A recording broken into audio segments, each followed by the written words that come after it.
Hi friends, எல்லாருக்கும் வணக்கம். நான் உங்கள் பாலா. என்னுடைய சேனலை ஃபஸ்ட் டைம் பார்க்குறவங்க எல்லாருமே என்னுடைய சேனலுக்கு சப்ஸ்கிரைப் பண்ணிவிட்டு பாருங்கள். உங்களுடைய ஆதரவு என்னுடைய மோட்டிவேஷனாக இருக்கும். ஸோ பிடிச்சிருந்தால் லைக் பண்ணுங்கள், ஷேர் பண்ணுங்கள், கமெண்ட் பண்ணுங்கள், கண்டிப்பாக சப்ஸ்கிரைப் பண்ணுங்கள். வாங்க வீடியோக்குள்ளே போகலாம். வைகை கரை காத்தே நில்லு வஞ்சிதனை பார்த்தா. இங்கே பார்த்தீங்கன்னா நம்ம வைகை டேமுக்கு வந்திருக்கோம். இந்த டேம் எங்கே இருக்குதுன்னு பார்த்தீங்கன்னா தேனி ஆண்டிப்பட்டி பக்கத்தில் இந்த வைகை அணை இருக்குங்க. இந்த வைகை அணை எவ்வளோ அழகாக இருக்குன்னு பாருங்கள்.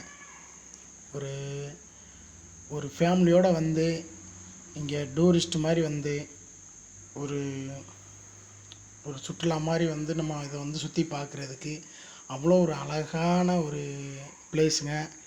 நல்லா வந்து நீங்கள் ஃபேமிலியோடு வந்து விசிட் பண்ணுற அளவுக்கு நல்ல பிளேஸுங்க. அந்த தண்ணியெல்லாம் பாருங்கள், அவ்வளோ ஒரு அழகாக இருக்குது. இதில் ஒரு முக்கியமான விஷயம் என்னென்னு பார்த்தீங்கன்னா, நம்ம எம்ஜிஆர் சார் காலத்திலேருந்து சிவகார்த்திகேயன் சார் காலம் வரையும் இதில் அதிக அளவில் நிறைய படம், சூப்பர் ஹிட் படம், நிறைய படங்கள் எடுத்திருக்காங்க. அவ்வளோ ஒரு அருமையாக இருக்குங்க. இந்த பிளேஸ்லாம் அவ்வளோ ஒரு சூப்பராக இருக்குது. நீங்கள் கண்டிப்பாக ஃபேமிலியோடு வந்து இந்த இடத்த கொஞ்சம் விசிட் பண்ணி பாருங்கள். சூப்பராக இருக்குங்க. நான் வந்துட்டு இங்கே பார்த்துட்டு எனக்கு போகக்கூட மனசு இல்லைங்க. அவ்வளோ ஒரு சந்தோஷம், அவ்வளோ ஒரு இதாக இருக்குங்க. பிடிச்சிருந்தால் லைக் பண்ணுங்கள்.